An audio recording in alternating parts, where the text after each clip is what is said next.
Hello everyone, कैसे हैं आप सब लोग। आई होप आप सब अच्छे होंगे और मेरी वीडियोस को देखकर उनसे पढ़ाई कर रहे होंगे और आई डेफिनेटली कि आपको उनसे फ़ायदा हो रहा होगा। तो इसी सीक्वेंस को आगे बढ़ाते हुए आज मैं आपके लिए इस वीडियो में लेकर आई हूँ जियोमेट्रिकल आइसोमेरिज्म, जो कि एक बहुत ही इंटरेस्टिंग और एक इम्पॉर्टेंट टॉपिक है। तो ज़्यादा टाइम ना वेस्ट करते हुए हम लोग बढ़ते हैं जियोमेट्रिकल आइसोमेरिज्म की तरफ।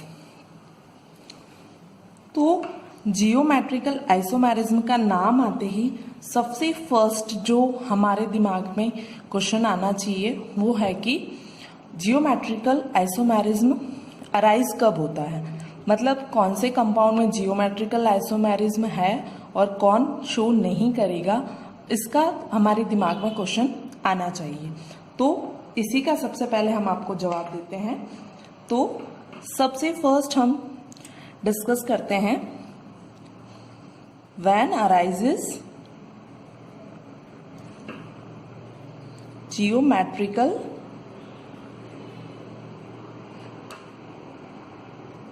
आइसोमेरिज्म।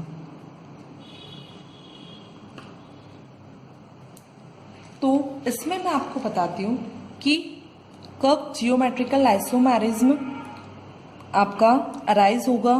फर्स्ट हम देखते हैं कि एक तो restricted rotation of pi bonds. Okay, restricted rotation of pi bonds, इसका क्या मतलब है मैं आपको एक एग्जांपल से समझाती हूँ जो कि आपको अच्छे से समझ में आएगा। अगर हम एक एग्जांपल कंसीडर करें, फॉर एग्जांपल हमारे पास 1,2 डाइक्लोरो इथेन है। इसका अगर हम स्ट्रक्चर बनाएं तो कैसे बनेगा, 2 कार्बन H, यहाँ पर Cl, यहाँ पर Cl, यहाँ पर H और यहाँ पर H। ओके, अब इसमें क्या है, यहाँ पर कोई भी आपका पाई बॉन्ड प्रेजेंट नहीं है, यहाँ पर सिर्फ और सिर्फ सिग्मा बॉन्ड प्रेजेंट है। और अगर हम इसको रोटेट करना चाहें, अगर हम इसको रोटेट करते हैं तो आफ्टर रोटेशन क्या होगा, आपको एक नया स्ट्रक्चर मिलेगा जो कि S।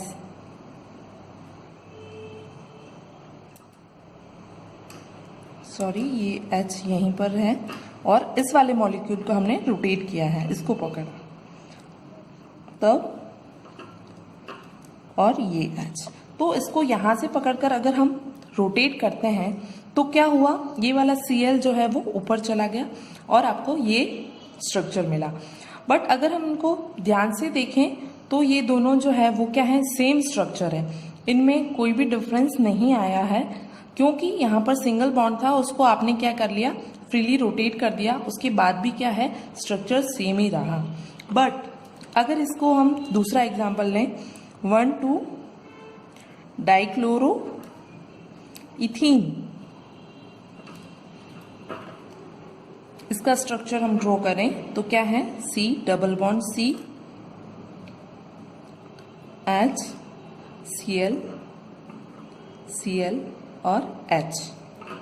अब अगर इसको हम रोटेट करने की कोशिश करेंगे, क्योंकि यहाँ पर क्या है, पाई बॉन्ड प्रेजेंट है, तो यहाँ पर रोटेशन आपका नहीं हो पाएगा।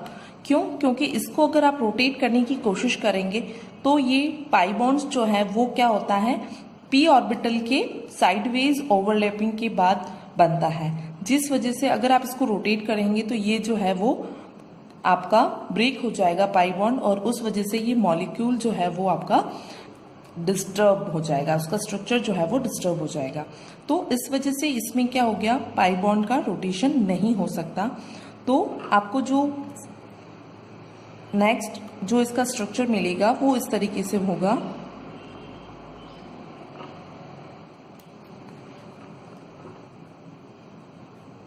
और H। तो इनमें क्या हुआ कि इनमें थोड़ा सा इनका ओरिएंटेशन जो है, Cl का ओरिएंटेशन वो बदल गया, जिस वजह से क्या हुआ कि दो आपको अलग अलग स्ट्रक्चर्स मिले। और इसमें क्या हुआ कि अबाउ द प्लेन और बिलो द प्लेन ये आपके क्या हुआ, Cl की पोजीशन चेंज हुई, जिस वजह से ये दोनों जो स्ट्रक्चर हैं वो डिफरेंट हैं। और इन्हीं को हम एक दूसरे के जियोमेट्रिकल आइसोमर्स बोलते हैं। और ये जो है वो क्या है, ट्रांसफॉर्म, और ये वाली जो है वो सिस फॉर्म।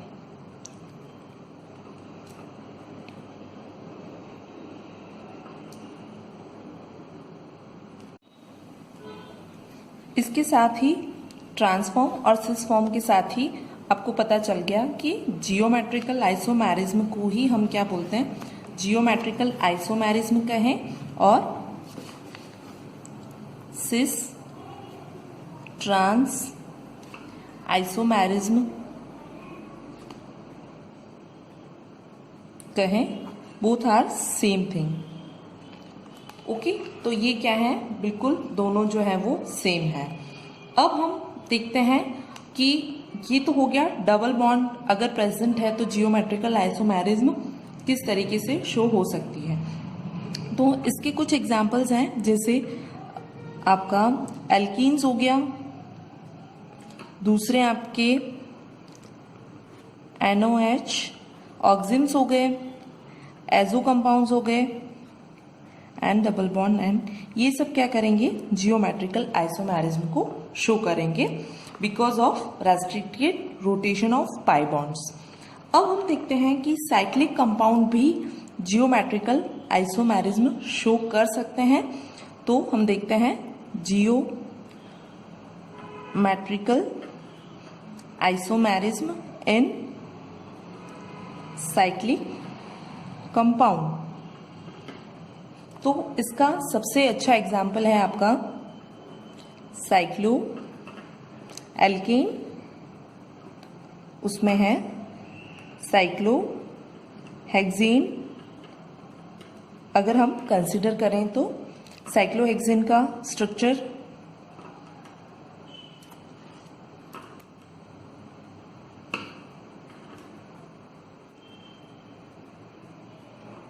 ये साइक्लोहेक्सेन का स्ट्रक्चर होता है।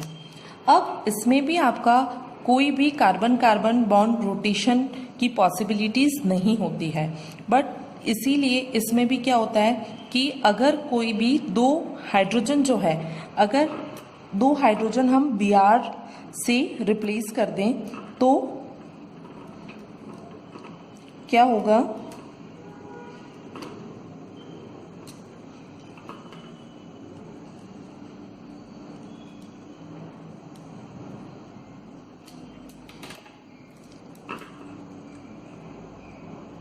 यहाँ पर Br और यहाँ पर भी Br। तो अगर Br से हमने इसको रिप्लेस कर दिया दो हाइड्रोजन को, तब क्या होगा कि इसके जो आइसोमर्स बनेंगे वो इस तरीके से भी बन सकते हैं, या फिर Br जो है वो अबाउ एक्सिस या फिर बिलो एक्सिस भी स्ट्रक्चर शो कर सकता है। तो इस तरीके से साइक्लोहेक्सेन में भी जियोमेट्रिकल आइसोमेरिज्म देखने को मिलता है। अब हम देखते हैं सिस और ट्रांस, जो कि हमने देखा है कि जियोमेट्रिकल आइसोमेरिज्म को हम सिस ट्रांस आइसोमेरिज्म भी बोल सकते हैं। तो अब हम देखते हैं सिस ट्रांस आइसोमेरिज्म, उसके लिए क्या कंडीशन होती है, उसका नॉमेनक्लेचर कैसे करेंगे, और इस सिस ट्रांसफॉर्म में प्रेजेंट होने पर उसकी फिजिकल और फिजिकल प्रॉपर्टीज में क्या डिफरेंस आता है। तो स्टार्ट करें। सिस ट्रांस आइसोमेरिज्म,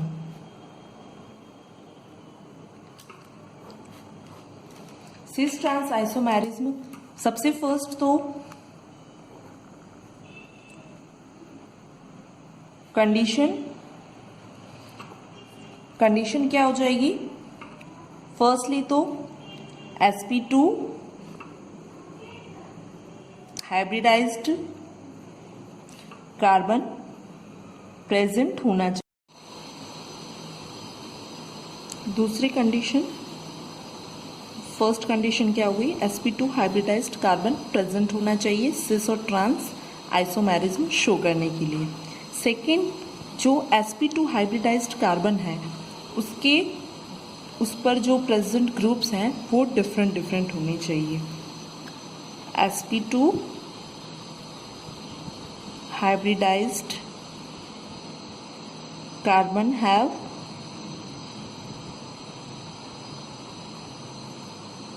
different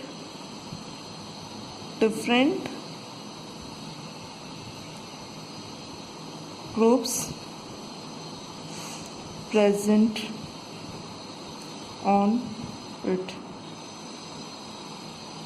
तो आपको दोनों कंडीशन समझ आ गई कि sp2 हाइब्रिडाइज्ड कार्बन प्रेजेंट होना चाहिए और sp2 हाइब्रिडाइज्ड कार्बन पर जो डिफरेंट ग्रुप्स प्रेजेंट होने चाहिए। अब हम देखते हैं कि कुछ एग्जाम्पल आपको बताती हूँ कि कौन सिस ट्रांसफॉर्म शो कर सकता है इन दोनों कंडीशन से। For example CH2 double bond CH2, अगर आपके पास एथीन है तो हम उसका स्ट्रक्चर अगर खोलकर बनाते हैं तो C double bond C H और H H H। तो यहाँ पर देखिए ये दोनों ग्रुप्स क्या हैं, दोनों ही हाइड्रोजन एटम हैं जो कि दोनों सेम हैं। दोनों हाइड्रोजन जो है वो सेम है, उस वजह से ये सिस और ट्रांस आइसोमेरिज्म शो नहीं करेगा। एक और एग्जाम्पल लेते हैं। सपोज आपके पास है CH3 C double bond C H H and CH3। अब यहाँ हम देखें तो ये देखिए यहाँ पर हाइड्रोजन और methyl both groups are different. So ये वाला जो कंपाउंड है वो सिस और ट्रांस आइसोमेरिज्म को शो करेगा, ये करेगा और ये नहीं करेगा।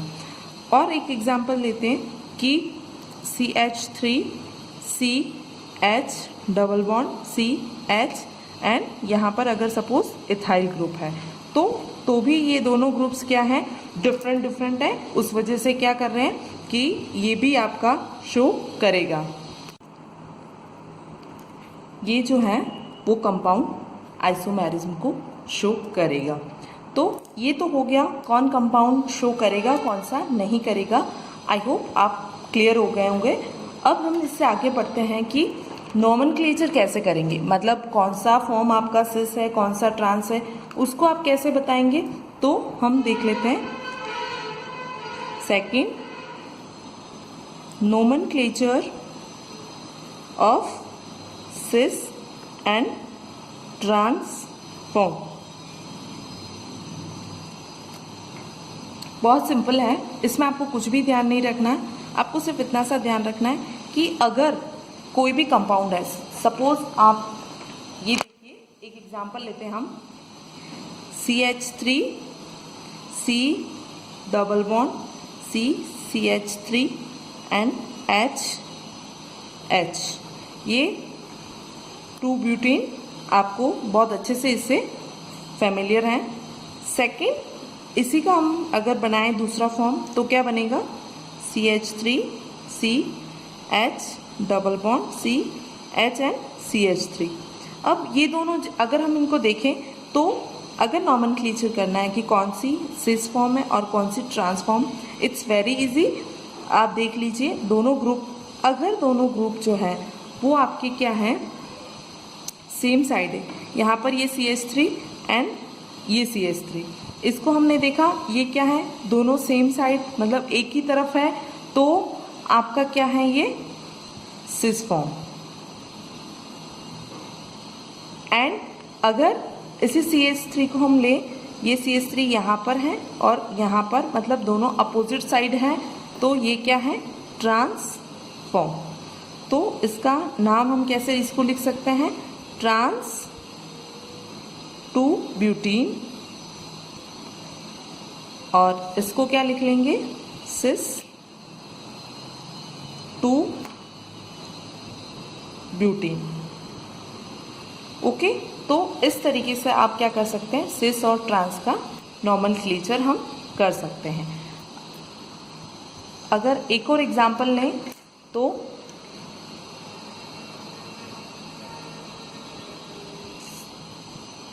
एक और एग्जाम्पल जैसे पेंट टू इन, इसके सिस और ट्रांसफॉर्म आप वीडियो को पॉज करके खुद से बनाने की कोशिश कीजिए। बना लिए। अब देखिए कैसे बनाएंगे हम, C2H5 C double bond C, यहाँ H N CH3H।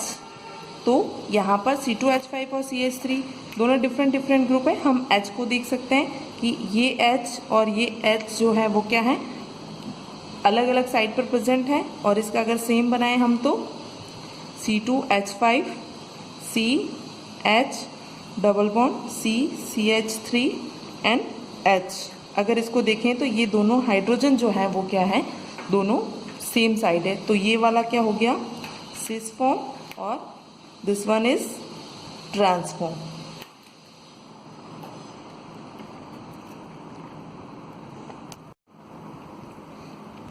एक और एग्जाम्पल ले लेते हैं हम सिस और ट्रांस आइसोमेरिज्म को समझने के लिए। फॉर एग्जाम्पल हमने लिया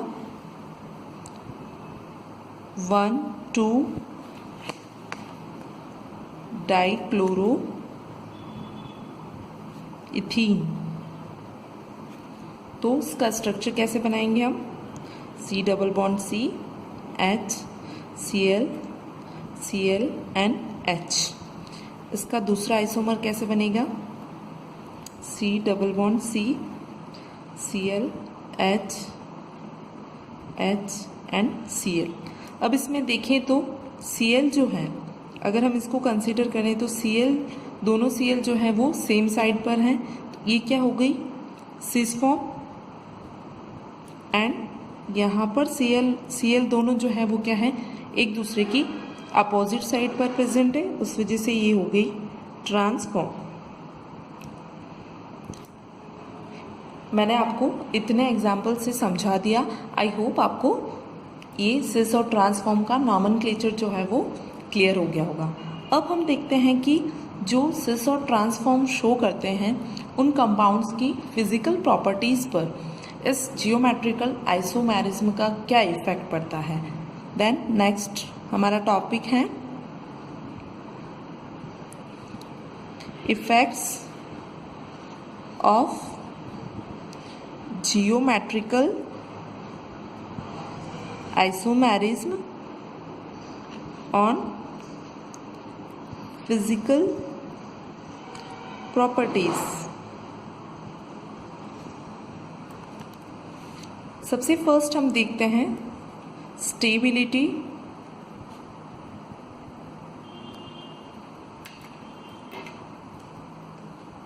transform is more stable than cis form. Always trans form जो होगी वो मोर स्टेबल होगी सिस फॉर्म से। क्यों?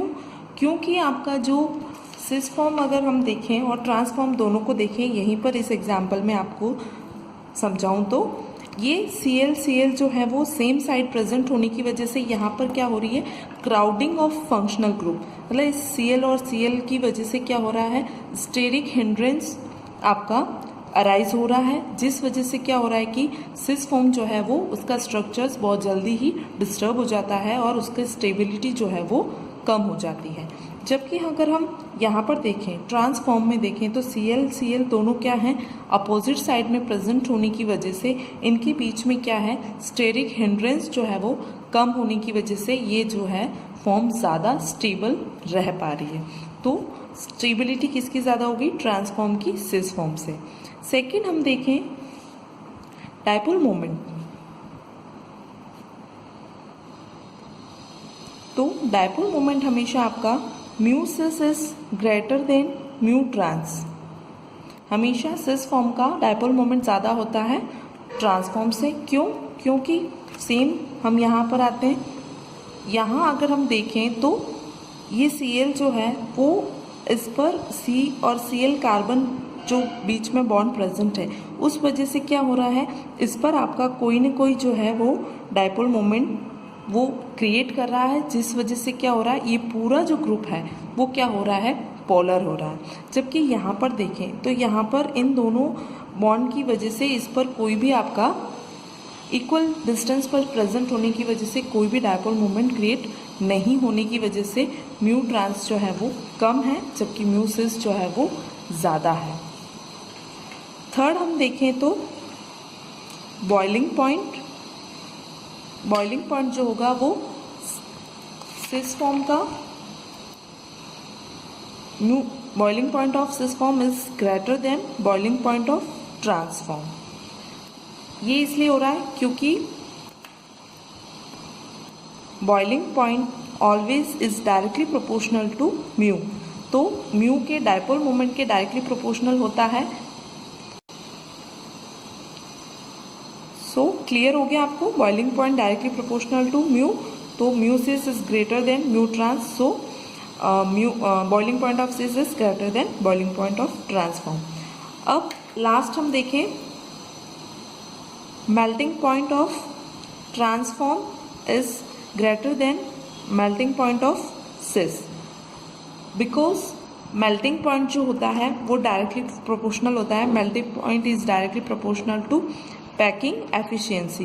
पैकिंग एफिशिएंसी मतलब कि उसकी जो स्ट्रक्चर की कॉम्प्लिकेशंस या फिर उसको बोलते हैं कंस्ट्रक्ट जो हुई है वो क्या है, बहुत ज़्यादा स्ट्रांगली हुई है, इस वजह से मेल्टिंग पॉइंट ट्रांसफॉर्म का क्या होगा, एफिशिएंसी के डायरेक्टली प्रोपोर्शनल है, इसीलिए आपका MP trans form is greater than MP cis form. ठीक है, आई होप आपको जो आज मैंने इस वीडियो में जितना भी कुछ पढ़ाया वो आपको बहुत अच्छे से समझ आ गया होगा, और मेरा कंटेंट अगर आपको पसंद आ रहा है और पढ़ाने का तरीका, most of important is that कि अगर आपको पढ़ाने का तरीका पसंद आ रहा है तो प्लीज़ मेरे इस चैनल को सब्सक्राइब कीजिए और लाइक कीजिए। Thanks for watching my all videos.